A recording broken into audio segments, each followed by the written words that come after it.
Olá a todos. Hoje eu vou dar continuidade à explicação de algumas notas aqui deste livro Gravitação Efeito Ilha, e a ideia é desconstruir a relatividade. E por onde eu vou começar, se não com uma história deste livro, onde o autor, o professor Carlos Borges, teve o prazer, aqui no caso, de se encontrar com o professor César Lattes, um dos maiores cientistas brasileiros. E, bom, esse encontro foi registrado aqui no livro, muito interessante. Para quem não sabe, o César Lattes foi o cientista que descobriu o Meson Pi, tá? Em 1947, se eu não me engano, coisa do tipo. E tem uma série de artigos de jornal aqui no livro sobre o professor César Lattes naquela época. E eu vou ler só o título desses artigos. Vou ler um aqui. Atribui-se excepcional importância à descoberta do físico brasileiro César Lattes no domínio atômico. Considerada o maior acontecimento científico dos últimos tempos, a produção artificial de mesons. Outra notícia. César Lattes de regresso ao Brasil. Esperado na última semana de dezembro, o famoso cientista brasileiro. Mais uma notícia. Cientista brasileiro assombra o mundo. Outra notícia. César Lattes produziu meson artificial em 9 dias de trabalho. A descoberta do jovem cientista brasileiro abriu caminho para a física ultranuclear. Mais uma. O povo e os estudantes receberam com vivas o descobridor do meson. Mais uma. Foi descoberta a produção artificial de mesons. Esse cientista, para vocês terem uma ideia da grandiosidade dele, tem uma plataforma do CNPq onde é cadastrado todos os pesquisadores brasileiros. Tem o cadastro, né? E essa plataforma chama Plataforma Lattes, em homenagem ao César Lattes. E este pesquisador que escreveu esse livro teve a oportunidade de se encontrar com o professor César Lattes, e ele coloca aqui a descrição do encontro. Então diz o seguinte: em 1997 estive na casa do professor César Lattes. Ele coloca uma foto aqui, tá? Da casa, ele com o César Lattes. Em Campinas. Estavam apenas nós dois na sala e a mulher dele ia e vinha. Eu estava explicando que a gravitação é causada pelas ondas e partículas que preenchem o espaço, quando ele levantou o braço pedindo a palavra. Então ele disse: tive a mesma ideia que você 30 anos atrás. Fui então ao Instituto de Física da USP e falei com o professor Mário Schimberg. E ele me disse que já havia um artigo publicado 70 anos atrás. Esse artigo, de Charles Francis Bruce, descreve que a gravitação é causada pelas ondas e partículas que preenchem o espaço. E ele publicou isso entre 1910 e 1929, nas melhores revistas científicas do mundo, incluindo Nature, Science e Physical Review.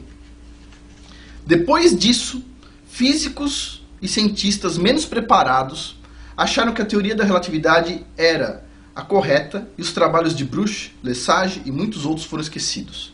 O professor César Lattes também disse que a teoria da relatividade não existe. Ele repetiu isso no Instituto de Física da USP durante uma homenagem a ele. Ele disse a vários físicos durante a cerimônia: a teoria da relatividade não existe. E ele repetiu isso em entrevista concedida à revista Super Interessante em maio de 2005. Além disso, ele disse o seguinte: a teoria da relatividade atrasou a humanidade em pelo menos 100 anos.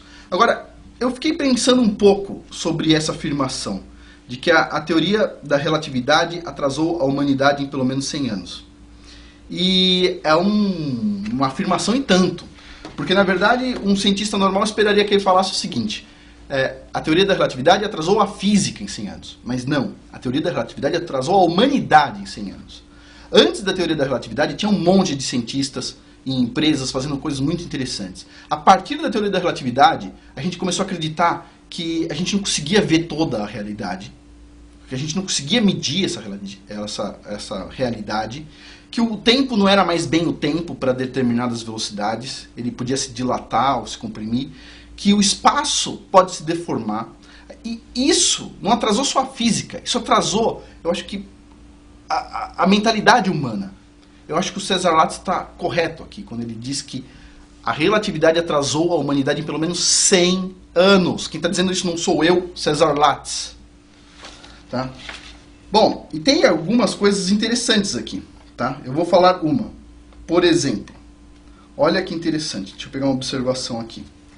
Ele diz o seguinte: é comum vermos em livros textos sobre a relatividade restrita, e também em salas de aulas, uma explicação em que um feixe de luz se move verticalmente no interior de um trem que passa em alta velocidade por uma estação, em relação à estação, e o raio se move obliquamente. A partir daí, deduz-se que a fórmula da correção relativística para o tempo, a chamada dilatação do tempo, isto é o que o relógio da estação adianta-se em relação ao relógio no interior do trem.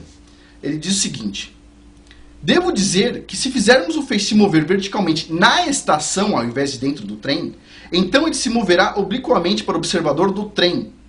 E neste caso a conclusão se inverte, isto é, o relógio que adianta passa a atrasar e vice-versa, o que torna totalmente inválida esta argumentação para falar sobre a dilatação ou compressão do tempo.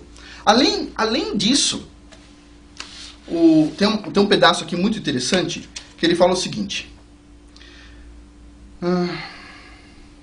Ok. Tem a parte aqui, ó. Ele diz o seguinte. O Einstein previu que se você acelerar algo numa velocidade próxima da luz, ou bem perto da luz, esse corpo vai ganhar massa e a gente não vai conseguir acelerar ele mais do que a velocidade da luz. Aqui não. Olha o que ele diz. Podemos citar como prova o laboratório de luz da Unicamp, em Campinas, em que um feixe de elétrons permanece em movimento com a velocidade da luz durante 20 minutos, e a massa do elétron não cresce como prevê a relatividade geral de Einstein.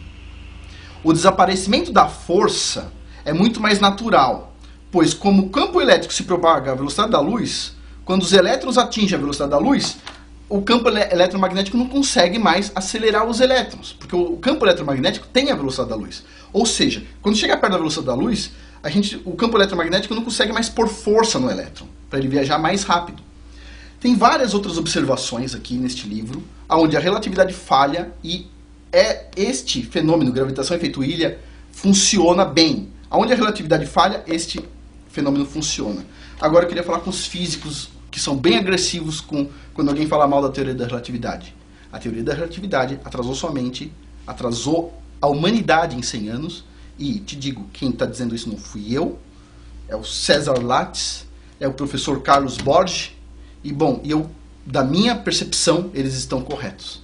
Então, assim, vamos estudar, a gente precisa aceitar novas teorias, e a gente precisa evoluir um pouco para tirar esse atraso que a gente teve. E, bom, é isso aí.